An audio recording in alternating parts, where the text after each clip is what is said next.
আসসালামু আলাইকুম বন্ধুরা, কেমন আছো? আশা করি সবাই ভালো আছো। তো ঈদের ছুটিতে বসে বসে একটা কবিতা লিখেই ফেললাম। হতে পারতাম মস্ত বড় কবি, কিন্তু লিখতে বসলেই লেখাগুলো গরমিল হয়ে যায় সবই। তারপরও লিখলাম।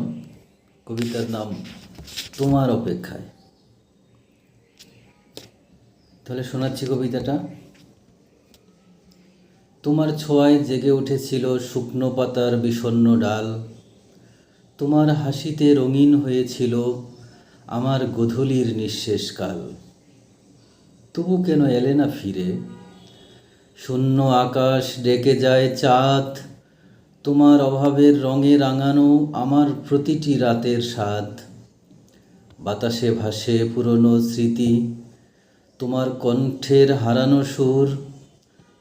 আমার চোখের কান্না বোঝে শুধু নিঃশব্দ অন্ধকার ঘর।